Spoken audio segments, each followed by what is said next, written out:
Arya Manggada Seri 2. Mas Rara. Cerita, Esa Mintarja. Audiobook, novel silat. Bab 10. Wirantana tidak dapat mengatakan kepada siapapun gambarannya tentang Raden Panji itu. Namun yang penting baginya, apakah Raden Panji itu dapat membahagiakan adiknya atau tidak. Tetapi seperti yang dikatakan oleh orang tua itu, agar mereka beristirahat, maka Wirantana pun kemudian telah mengajak Manggada dan Laksana masuk ke dalam biliknya. Sebaiknya sekarang kita tidur saja, berkata Wirantana. Manggada dan Laksana pun telah mengikuti Wirantana pula. Laksanalah yang menutup pintu bilik itu, menyelaraknya dan kemudian melangkah ke pembaringan. Namun ternyata tidak mudah untuk segera dapat tidur. Apalagi Wirantana. Ia selalu membayangkan sosok Raden Panji Prangpranata. Seorang prajurit yang gagah berani, bertubuh tinggi kekar, berwajah keras. Terlalu yakin akan dirinya sendiri, sombong dan menganggap orang lain tidak terlalu penting. Bahkan Manggada dan Laksana pun telah ikut pula membayangkan Raden Panji itu di dalam angan-angan mereka. Keduanya merasakan suasana yang aneh di rumah itu. Sejak mereka datang, sudah terasa suasana yang agak kurang baik bagi keduanya. Suasana itu terasa sekali ketika seseorang mempersilahkan Wirantana untuk naik dan menahan Manggada dan Laksana untuk tidak menyertainya. Namun kedua anak muda itu telah mencoba untuk menempatkan diri dengan baik, sehingga mereka tidak menunjukkan sikap bahwa mereka telah tersinggung. Tetapi kedua anak muda itu tidak berkepentingan langsung sebagaimana Wirantana. Karena itu, maka keduanya tidak terlalu dicekam oleh angan-angannya tentang Raden Panji Prangpranata itu. Mereka hanya orang yang terkait karena kebetulan saja. Seandainya mereka tidak menemukan Mas Rara hampir menjadi korban kuku-kuku harimau yang ganas, maka mereka tidak akan berada di tempat itu. Di ruang dalam, di bilik yang telah disediakan khusus bagi Mas Rara, ternyata bahwa Mas Rara sendiri pun menjadi sangat gelisah. Seperti Wirantana, maka hampir semalam suntuk gadis itu tidak dapat memejamkan matanya. Hanya karena badannya yang letih sajalah ia akhirnya lelap sesaat. Tetapi pagi-pagi sekali perempuan-perempuan yang menungguinya telah menjadi sibuk.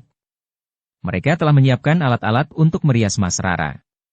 Ternyata seperti yang dikatakan oleh orang tua yang menemui Wirantana dan Manggada serta Laksana, pagi-pagi sekali Mas Rara harus sudah disiapkan untuk menerima kedatangan Raden Panji. Ketika Mas Rara terbangun, maka dua orang perempuan sudah merasa gelisah menunggu. Tetapi keduanya juga merasa segan untuk membangunkan gadis itu, karena mereka tahu bahwa Mas Rara belum lama tertidur. Untunglah bahwa kesibukan di dalam bilik itu telah membangunkannya. Demikian ia bangkit dan duduk di pembaringan, maka kedua orang perempuan itu sudah mendekatinya. Seorang di antara mereka berkata, "Mas Rara, marilah kami bantu Mas Rata mandi dengan air yang sudah kami siapkan." Mas Rara termangu-mangu. Namun ia pun kemudian berkata, "Aku dapat mandi sendiri Bibi. Kami telah menyiapkan air bunga yang wangi." Mas Rara akan segera menerima kedatangan Raden Panji Prangpranata. Karena itu, kami telah siap untuk membantu Mas Rara mempersiapkan diri, berkata perempuan itu. Mas Rara tidak dapat mengelak ketika kedua orang perempuan itu kemudian membimbingnya membawa ke pakiwan.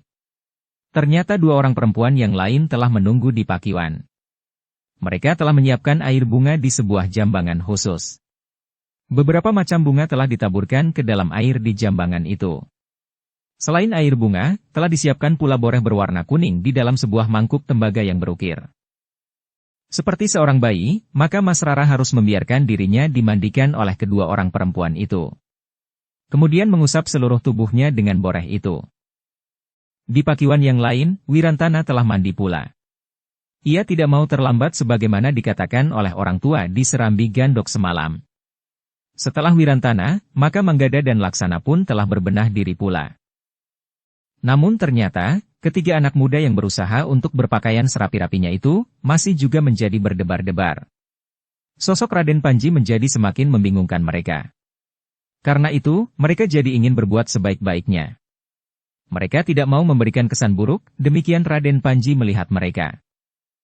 Karenanya, ketiga anak muda itu berbuat apa saja yang dapat mereka lakukan. Apalagi Wirantana, kakak Rara Wulan. Beberapa kali ia minta Manggada membetulkan ikat kepalanya. "Bukankah sudah tidak miring?" bertanya Wirantana. Kau tidak akan didudukan di pelaminan hari ini Wirantana, Laksana sempat bergurau dalam ketegangan itu. Wirantana tertawa. Ia dapat juga menjawab, tetapi aku adalah kakak Mas Rara, bakal istri Raden Panji yang besar itu. Tapi jawaban itu justru merupakan ujung duri yang menyengat jantungnya sendiri. Tiba-tiba saja ia teringat bahwa Mas Rara akan menjadi istri Raden Panji yang ke-6. Begitu matahari mulai naik, seorang pelayan menghidangkan makan pagi untuk ketiga orang muda itu.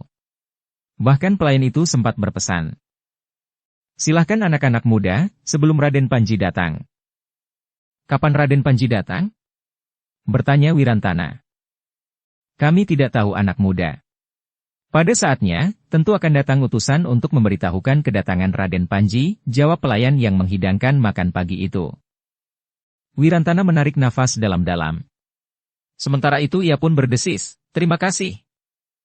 Sepeninggal pelayan itu, Wirantana mengajak Manggada dan Laksana makan. Betapapun mereka memikirkan Raden Panji dan Mas Rara, namun anak-anak muda itu ternyata juga mampu menikmati hidangan yang diberikan kepada mereka. Jika setiap hari kita sempat makan seperti ini, maka kita akan segera menjadi gemuk, desis Laksana. Tidak baik bagi pengembara, jawab Manggada. Wirantana menarik nafas dalam-dalam. Katanya, betapapun banyaknya kita makan, dan betapapun enaknya makan yang dihidangkan, tetapi jika hidup kita selalu dipanggang dalam kegelisahan, kita tidak akan dapat menjadi gemuk. Manggada dan Laksana mengangguk-angguk. Sambil menyuapi mulutnya, Laksana berkata, aku sependapat. Ketenangan dan kedamaian di hati, membuat tubuh kita menjadi segar. Tetapi pembicaraan mereka terputus. Tiba-tiba saja mereka mendengar suara ribut di halaman. Demikian mereka selesai makan, maka mereka pun telah melangkah ke pintu, untuk melihat siapa yang baru saja datang. Ketiga anak muda itu menjadi berdebar-debar. Dua orang prajurit telah berada di halaman sambil memberikan beberapa pesan kepada kawan-kawannya yang memang sudah berada di halaman rumah itu. Kemudian perempuan-perempuan yang melayani Mas Rara pun telah mendapat pesan pula. Tampaknya Raden Panji sudah akan datang, desis Wirantana. Kedua anak muda yang lain telah mengangguk.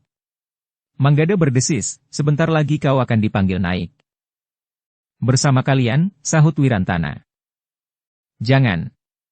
Segala sesuatunya tergantung kepada perintah Raden Panji. Jangan membantah, sehingga kesan pertama pertemuanmu dengan Raden Panji tidak terasa suram. Biarkan kami berada di mana saja. Malahan kami akan bergabung dengan kedua orang tenaga Ki Jagabaya yang membawa pedati kuda itu, berkata Manggada selanjutnya. Tetapi itu tidak adil, jawab Wirantana.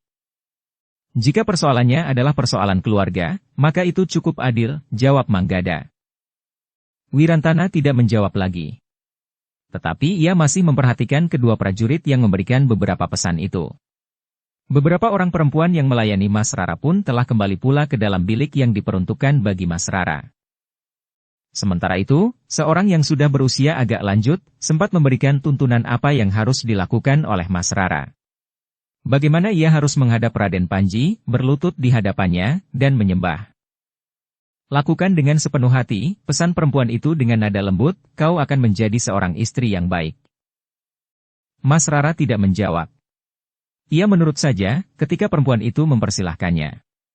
Beberapa kali perempuan itu memperbaiki sikapnya, sehingga akhirnya perempuan itu berkata, bagus Mas Rara.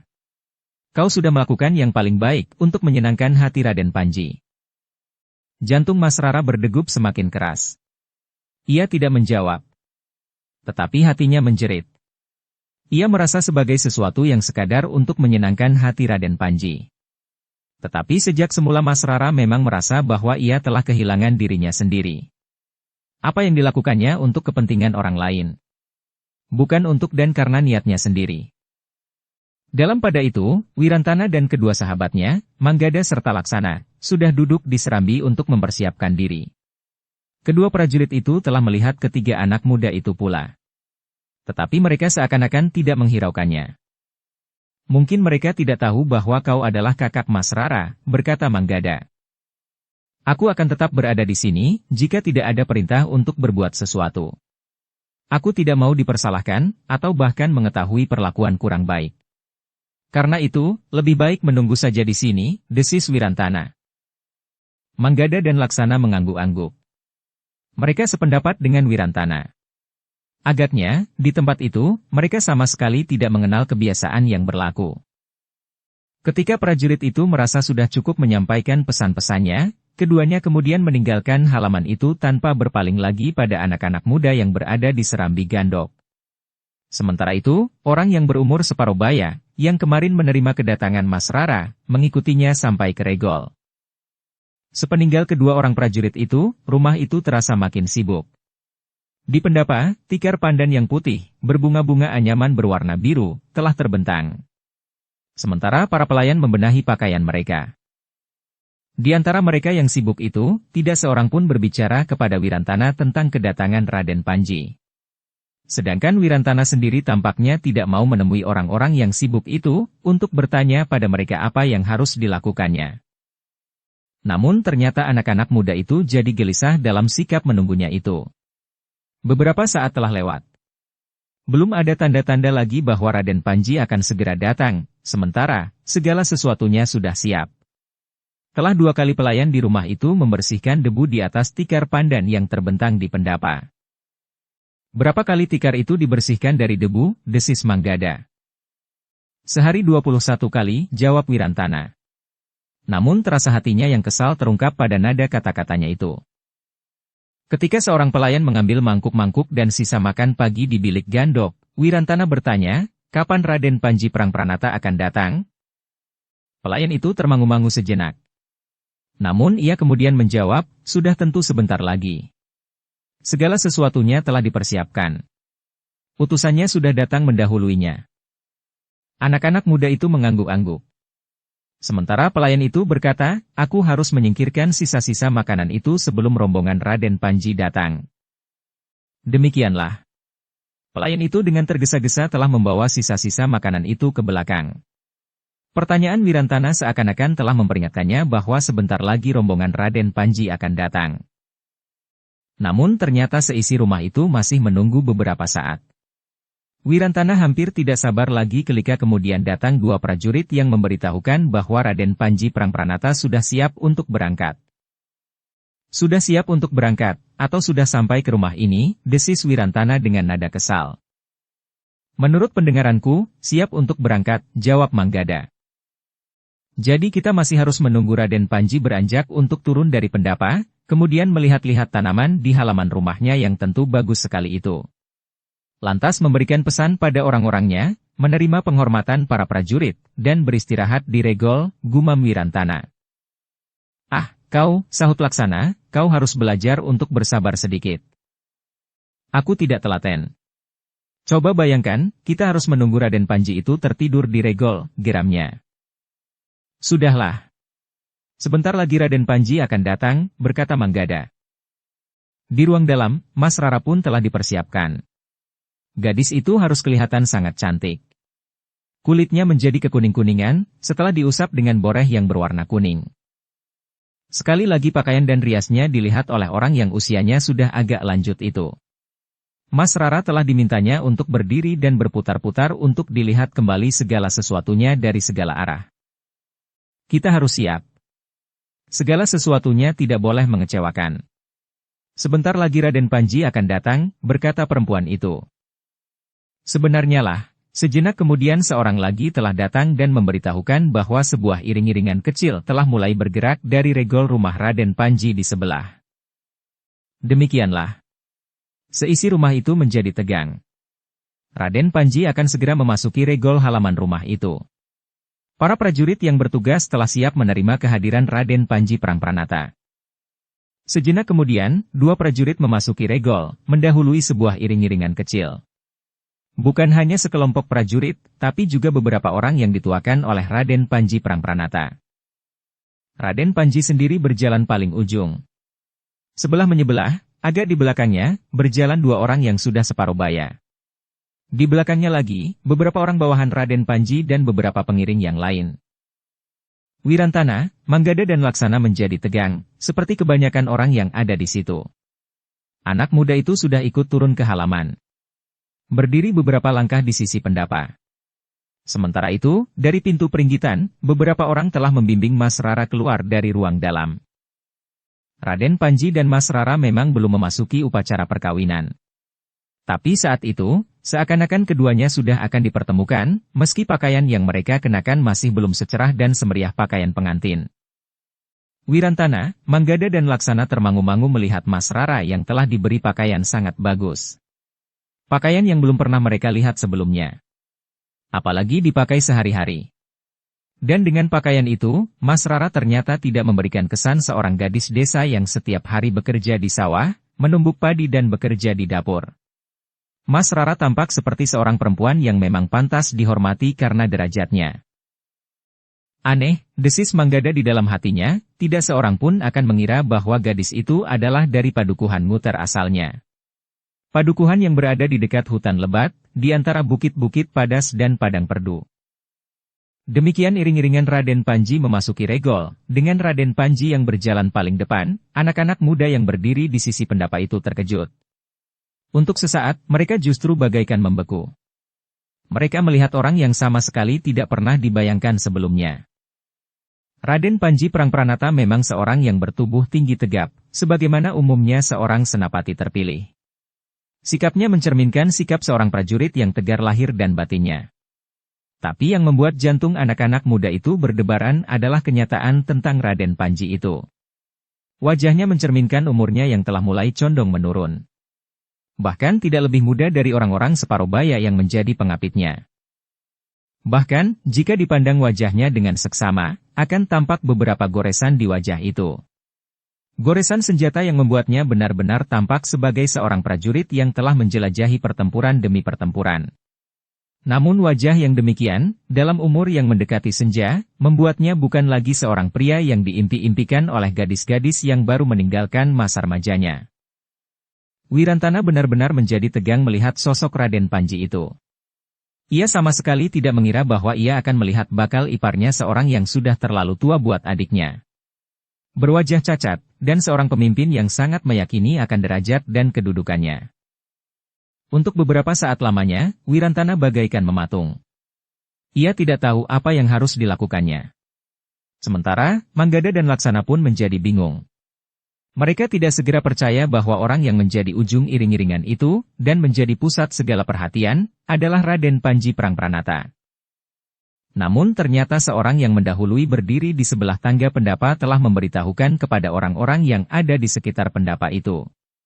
Raden Panji Prangpranata berkenan naik ke pendapa, menemui bakal istrinya yang telah disiapkan untuk menerimanya. Demikianlah. Sejenak kemudian, Raden Panji naik ke pendapa dengan para pengiringnya. Seperti yang sudah diberitahukan oleh perempuan-perempuan yang harus melayaninya. Mas Rara menyambut kedatangan Raden Panji sambil berjongkok di hadapannya dan kemudian menyembah. Wirantana masih berdiri di halaman. Di luar sadarnya, giginya telah terkatup rapat. Jadi, inikah kenyataan itu? Wirantana menggeram dalam hati. Ayah dan ibu tidak pernah berterus terang kepadaku.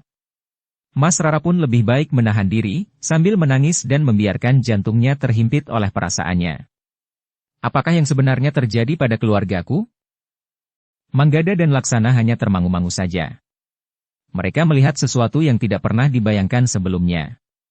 Mas Rara yang cantik itu ternyata telah dipersiapkan untuk menjadi bakal istri seorang yang telah terlalu tua baginya, serta berwajah sama sekali tidak menarik. Mungkin dari belakang Raden Panji masih bisa menggetarkan hati perempuan karena bentuk tubuhnya. Tetapi ketika kemudian disadari bahwa laki-laki itu mengalami cacat wajah, dan umurnya sudah mendekati senja, perempuan-perempuan yang semula tertarik tidak akan dapat menginginkan kenyataan bahwa laki-laki itu sama sekali tidak menarik hati. Tetapi Mas Rara telah disiapkan untuk menjadi istri laki-laki itu. Istri yang keenam. Jantung Wirantana bagaikan terguncang. Dadanya terasa lebih sakit lagi ketika ia sadar bahwa ia tidak dapat berbuat apa-apa lagi. Sejenak kemudian, Raden Panji Prangpranata telah duduk di pendapa. Mas Rara duduk beberapa langkah di hadapannya, dikerumuninya oleh beberapa orang perempuan. Ternyata Mas Rara tidak dapat menahan gejolak hatinya, sehingga titik-titik air matanya mulai meleleh di pipinya. Agaknya Raden Panji melihat air mata itu. Bahkan pertanyaannya yang pertama adalah justru tentang air mata itu. Kenapa ia menangis? Bertanya Raden Panji. Apakah pelayanan kalian tidak cukup memadai? Ampun Raden Panji, jawab perempuan yang usianya sudah agak lanjut. Mas Rara merasa sangat terharu, bahwa sebagai seorang gadis desa, ia telah mendapat kesempatan untuk diangkat pada derajat yang tinggi. Sebab Raden Panji berkenan memperistrinya. Oh, Raden Panji mengangguk-angguk, ia memang cantik. Aku senang ia datang. Ia pasti datang tepat pada waktunya Raden, jawab perempuan itu, kapan saja Raden memerintahkan, gadis itu tentu akan menghadap. Tetapi Raden Panji mengerutkan dahinya sambil berkata, aku masih tetap mempercayainya meskipun aku sudah mendengar bahwa pamannya telah berusaha untuk melarikannya. Aku kira, seperti laporan yang aku dengar, gadis ini tidak pernah mengadakan kesepakatan dengan pamannya untuk melarikan diri. Ya Raden, jawab perempuan tua itu, ia adalah seorang gadis yang telah setia, menurut dan memiliki banyak kepandaian. Aku sudah mengerti. Aku sudah mendapat laporan tentang itu. Jawab Raden Panji.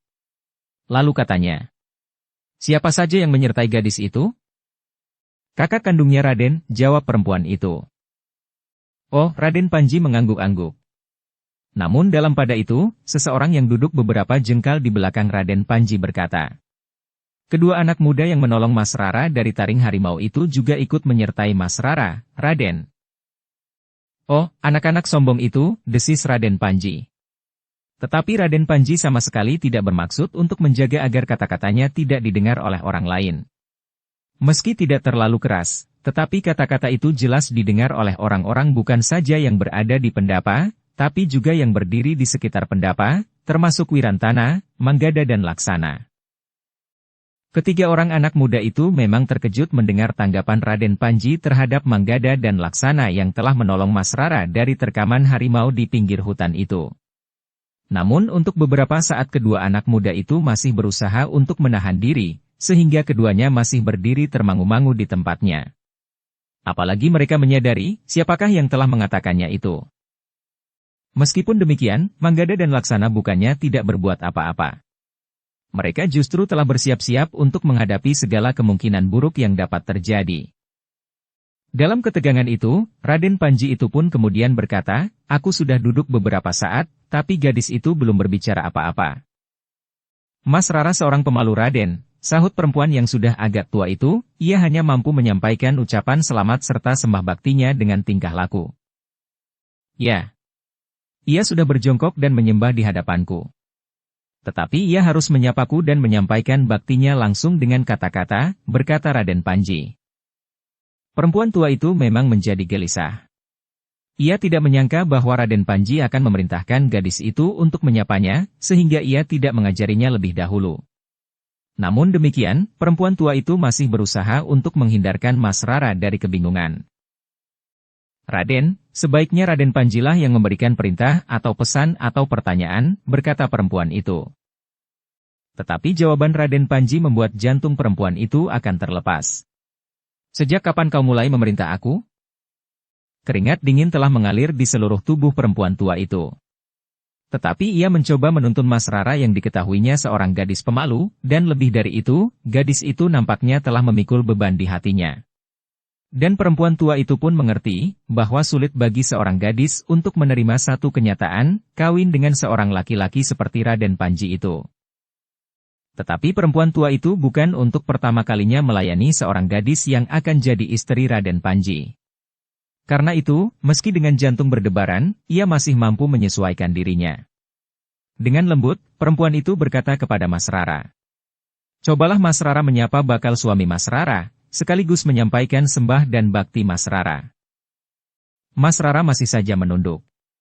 Rasa-rasanya, seisi dadanya telah bergejolak. Ia tidak tahu apa yang harus dilakukannya.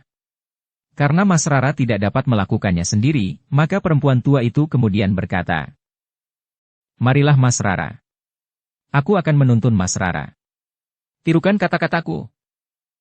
Mas Rara masih tetap menunduk dalam-dalam. Namun perempuan tua itu menggamitnya sambil berbicara. Lakukanlah Mas Rara. Sebagai pernyataan cinta dan kesetiaan seorang calon istri kepada suaminya. Kata-kata itu bagaikan ujung duri yang menusuk jantungnya. Tetapi Mas Rara kemudian sadar bahwa ia memang telah kehilangan hak atas dirinya sendiri. Karenanya, ia harus menirukan kata-kata orang tua itu meskipun bertentangan dengan nuraninya. Ketika orang tua itu mengucapkan beberapa patah kata, Mas Rara menirukannya, meski hampir tidak terdengar. Menyapa Raden Panji serta menyatakan bakti seorang calon istri untuk menunjukkan cinta serta kesetiaannya, apapun yang sebenarnya bergejolak di dalam hatinya. Aku tidak puas dengan caramu mengajarinya, berkata Raden Panji kepada perempuan tua itu. Lalu katanya, sekarang, biar gadis itu berbicara sendiri. Seharusnya kau mengajarinya tidak di hadapanku. Ampun Raden Panji, perempuan tua itu mengangguk hormat. Jika gadis itu dapat mengucapkannya sendiri, tanpa kau tuntun lagi, kau aku maafkan. Tetapi jika tidak, kau akan mendapat hukuman. Kau tahu siapa aku? Kau tahu bagaimana aku menghukum seseorang? Ampun Raden Panji. Hamba mohon ampun, minta perempuan itu. Tergantung kepada gadis itu, jawab Raden Panji. Perempuan tua itu menjadi semakin berdebar-debar. Segala sesuatunya memang tergantung kepada Mas Rara. Di sebelah pendapa, Wirantana menjadi berkeringat. Bahkan kemudian ia berdesis. Apa sebenarnya yang dilakukan oleh Raden Panji itu? Manggada dan Laksana juga menjadi heran. Mereka tidak mengerti sikap Raden Panji. Sementara itu, Mas Rara ternyata masih menyadari arti dari perbuatannya bagi orang lain.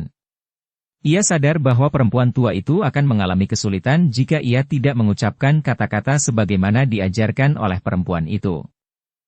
Mas Rara yang telah kehilangan dirinya sendiri itu, ternyata masih sempat memikirkan orang lain. Perempuan tua yang selalu bersikap baik kepadanya itu, tampaknya benar-benar dalam kesulitan. Karena itu, adalah di luar dugaan, tiba-tiba saja, meskipun suara terdengar dan tidak, Mas Rara telah mengucapkan kata-kata itu kembali sebagaimana perempuan tua itu menuntunnya. Tiba-tiba saja Raden Panji tertawa. Di sela-sela derai tawanya, Raden Panji berkata, "Bagus. Bagus. Kau memang seorang gadis cantik dan pintar. Kau juga baik hati. Jika aku tidak mengancam perempuan tua yang bodoh ini, kau tentu tidak akan mengatakannya. Tetapi agaknya kau tidak mau melihat perempuan tua ini aku hukum. Dengan demikian, kau memang pantas menjadi istriku. Karena dengan demikian, kau akan mendapat kemuliaan yang tinggi." Mas Rara hanya menundukkan kepalanya saja. Sementara itu, perempuan tua yang melayani Mas Rara itu, sempat menarik nafas dalam-dalam. Bahkan ia sempat berdesir perlahan sekali, yang hanya dapat didengarnya sendiri. "Terima kasih Mas Rara. Ternyata kau memang seorang gadis yang baik." Demikianlah. Raden Panji pun telah mengambil tempat duduk di pendapa itu. Tidak seorang pun berani mengaturnya. Raden Panji duduk di depan pintu peringgitan, menghadap ke halaman. Sementara ia minta Mas Rara duduk di hadapannya. "Aku belum sempat memandangi gadis itu sampai puas," berkata Raden Panji. Namun kata-kata itu telah membuat jantung Mas Rara bagaikan tersentuh api. Tetapi ia tidak dapat mengelak untuk duduk di hadapan Raden Panji, di samping perempuan tua yang hampir saja mendapat hukuman dari Raden Panji itu. Namun demikian, mereka duduk, Raden Panji telah bertepuk 3 kali. 2 orang pelayan khusus segera menghadapnya dengan kepala tunduk. "Aku haus. Keluarkan hidangan sekarang saja," perintah Raden Panji. Kedua orang pelayan khusus itu pun segera melakukan perintah itu. Dengan tergesa-gesa, keduanya telah pergi ke dapur untuk menyiapkan hidangan yang harus segera dibawa ke pendapa. Untunglah perempuan-perempuan yang ada di dapur adalah orang-orang yang sudah terbiasa melayani Raden Panji, sehingga mereka pun sudah siap pula menyediakan hidangan itu. Sejenak kemudian, hidangan pun telah disajikan. Sementara itu beberapa orang yang berdiri di sebelah menyebelah pendapa masih saja berdiri. Demikian pula Wirantana, Manggada dan Laksana. "Apa kita akan berdiri sehari penuh di sini?" bertanya Wirantana. Manggada dan Laksana termangu-mangu sejenak. Namun mereka pun mulai menjadi jemu. Meskipun demikian, keduanya masih bertahan untuk tidak beranjak dari tempatnya. "Kita menunggu sebentar," berkata Manggada, beberapa orang juga masih berdiri di halaman. "Tetapi sampai kapan?" sahut Wirantana. Manggada tidak menjawab. Seorang yang tampaknya melihat kegelisahan anak-anak muda itu mendekati mereka sambil berdesis. "Tunggulah sebentar, sampai Raden Panji mempersilahkan." Biasanya setelah hidangan disuguhkan, Raden Panji akan mempersilahkan orang-orang yang berdiri di halaman untuk duduk di serambi gandok atau di mana saja, kecuali yang dipanggilnya naik ke pendapa. Ketiga anak muda itu mengangguk-angguk kecil. Manggadalah yang berbisik. Terima kasih. Orang itu kemudian ternyata berdiri saja di belakang ketiga anak muda itu sambil menyaksikan hidangan disuguhkan di pendapa. Sebenarnya lah, ketika hidangan itu sudah dibagikan para tamu yang ada di pendapa, Raden Panji pun berkata lantang. Suruh anak-anak muda itu naik. Aku tahu, seorang adalah kakak Mas Rara dan dua orang adalah anak-anak muda yang merasa dirinya menjadi pahlawan. Aku memang ingin menghormati mereka dan mengucapkan terima kasih. Mereka merasa bahwa mereka telah menyelamatkan Mas Rara dari kuku-kuku harimau tua yang sudah tidak bertenaga sama sekali itu. Manggada dan Laksana saling berpandangan sejenak. Sementara itu Wirantana berdesis. Kenapa tanggapannya terhadap kalian agak aneh? Entahlah, sahut Manggada, mungkin hanya satu ungkapan saja. Mungkin Raden Panji memang orang yang baik. Wirantana termangu-mangu sejenak. Namun kemudian seseorang telah mempersiapkan ketiga anak muda itu naik ke pendapa, duduk di antara beberapa orang tamu terhormat. Nah, berkata Raden Panji kemudian. Aku persilahkan kalian semuanya menikmati hidangan yang telah disajikan ini. Hampir serentak para tamu telah mengangkat mangkuknya, menghirup minuman yang masih panas. Wedang serai. Bahkan ada yang masih merasa terlalu panas, sehingga bibirnya terasa pedih. Tetapi semuanya telah mengangkat mangkuknya, diletakkan di bibir mereka. Sementara Raden Panji sendiri tampaknya menghirup minumannya dengan nikmatnya. Wirantana yang merasa bahwa mangkuknya masih terlalu panas, akan meletakkan mangkuk itu. Namun orang yang duduk di sebelahnya berbisik tanpa menyingkirkan mangkuknya dari mulutnya. Minumlah, meskipun tidak bersungguh-sungguh, karena minumanmu masih panas. Wirantana termangu-mangu. Namun ia pun kemudian telah mendekatkan mangkuknya di bibirnya pula. Baru ketika Raden Panji meletakkan mangkuknya, para tamu pun telah melakukannya pula. Apa artinya ini semua, berkata Wirantana di dalam hatinya. Tetapi ia masih menahan diri untuk tetap berdiam diri. Manggada dan Laksana pun merasa heran melihat kebiasaan yang agaknya memang berlaku di antara orang-orang yang dekat dengan Raden Panji. Demikian orang-orang yang ada di pendapa itu meletakkan mangkuknya. Raden Panji tiba-tiba berkata kepada Wirantana. Heh, anak muda. Apakah kau memang kakak kandung Mas Rara? Wirantana memang agak bingung. Tetapi kemudian ia pun menjawab, ya Raden Panji. Aku adalah kakak kandungnya. Raden Panji mengangguk-angguk. Katanya, aku hampir tidak percaya. Mas Rara adalah seorang gadis yang cantik. Tetapi kau tampaknya seperti benar-benar anak pedesaan. Wirantana benar-benar menjadi bingung, bagaimana harus menjawab. Selain ia merasa tersinggung, ia pun merasa heran bahwa Raden Panji telah mengatakan hal itu di hadapan banyak orang. Namun Raden Panji berkata selanjutnya, tetapi ayah dan ibunya pun tidak pantas menjadi orang tua Mas Rara. Apalagi setelah Mas Rara mengenakan pakaian yang pantas. Maka rasa-rasanya Mas Rara bukan anak padukuhan Nguter. Wajah Wirantana terasa panas. Orang itu bukan saja telah merendahkan dirinya, tapi juga ayah dan ibunya. Diam-diam Wirantana memandang adiknya, yang dirias dengan baik. Ia memang melihat bahwa adiknya tidak seperti anak-anak pedesaan. Tidak seperti gadis Nguter kebanyakan. Tetapi bagaimanapun juga sulit baginya untuk menerima kata-kata Raden Panji itu tentang orang tuanya. Meskipun demikian, Wirantana masih saja menahan diri. Ia justru telah menundukkan kepalanya tanpa mengucapkan sepatah kata pun. Sebenarnya lah yang merasa tersinggung bukan hanya Wirantana, tetapi juga Mas Rara. Tetapi gadis itu sama sekali tidak mempunyai keberanian untuk berbuat sesuatu selain menundukkan kepalanya.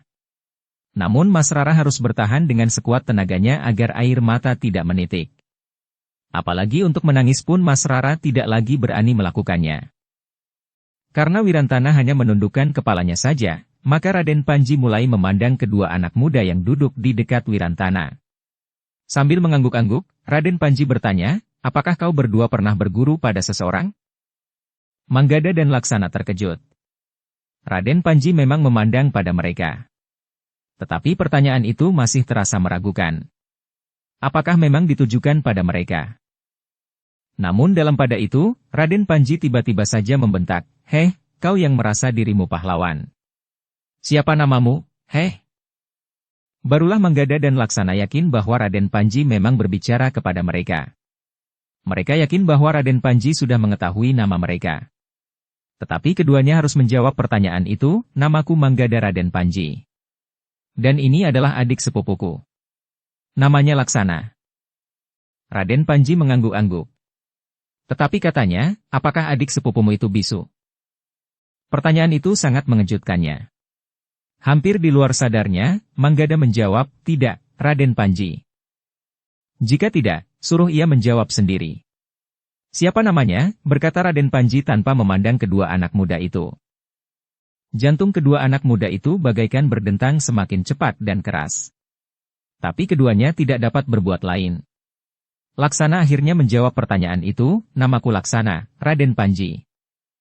"Bagus," jawab Raden Panji, "ternyata kalian tahu apa yang harus kalian lakukan." Raden Panji mengangguk-angguk. Namun Raden Panji masih bertanya, "Kenapa kalian berdua menolong Mas Rara ketika hampir saja diterkam seekor harimau?" Pertanyaan itu cukup membingungkan. Manggada dan Laksana bahkan Wirantana dan orang-orang yang ada di pendapa itu, tidak mengerti kenapa Raden Panji bertanya seperti itu. Karenanya, untuk beberapa saat Manggada dan Laksana tidak segera bisa menjawab. Keduanya saling berpandangan dengan jantung berdebaran. Dalam pada itu, Raden Panji telah bertanya lagi, "Heh, apakah kalian pernah berguru? Kalian belum menjawab pertanyaanku." Ketiganya jadi semakin bingung. Tetapi Manggada coba menjawab, "Tidak Raden Panji. Kami tidak pernah berguru." "Jadi, kenapa kalian berusaha melawan seekor harimau? Bukankah itu berarti bahwa kalian akan dapat mati diterkam oleh harimau itu?" bertanya Raden Panji pula. Kedua anak muda itu tidak tahu apakah Raden Panji sedang menguji mereka, atau sedang bergurau, atau tengah menyelidiki mereka. "Heh, sekarang kalian berdua jadi bisu," bentak Raden Panji. Manggada yang kebingungan pun tidak dapat berbuat lain kecuali menjawab apa saja yang dapat dikatakannya, "Raden Panji. Agaknya memang sudah menjadi kewajiban kita untuk saling menolong. Apakah kau benar-benar berusaha menolong tanpa pamrih? Atau kalian mau mempertaruhkan nyawa kalian karena ada yang ingin kalian dapatkan dari pertolongan yang mahal itu?" desak Raden Panji. Manggada memang jadi makin bingung. Tapi ia masih berusaha menjawab, "Tidak ada pamrih apapun Raden Panji. Tiba-tiba saja, ketika kami melihat seekor harimau merunduk siap menerkam Mas Rara, kami dengan serta-merta berusaha menolongnya." Tetapi Raden Panji justru tertawa. Katanya dengan nada tinggi, "Apakah kau tidak tahu bahwa taring harimau itu sangat tajam? Apakah kau tidak pernah mendengar bahwa kuku-kuku harimau lebih runcing dari ujung duri?" Kedua anak muda itu jadi makin bingung. Keduanya hanya dapat menundukkan kepalanya. Sementara Raden Panji berkata selanjutnya, "Aku tahu bahwa kau berdua tidak jujur. Kalian tentu punya pamrih. Tapi tidak apa-apa. Itu wajar sekali dilakukan anak-anak padesan. Apalagi untuk satu kerja yang harus mempertaruhkan nyawa.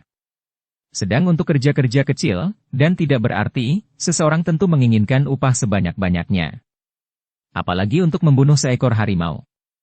Karena itu, aku berpesan agar kalian ikut dibawa kemari bersama Mas Rara, sebab aku ingin memberi kalian upah sepantasnya." Tetapi Raden Panji terkejut ketika Manggada menjawab, "Ampun Raden Panji. Kami sama sekali tidak menginginkan upah apapun. Kami melakukannya karena kami merasa berkewajiban." Bersambung ke bab 11. Dukung kami dengan subscribe, follow, like, komen dan share. Terima kasih.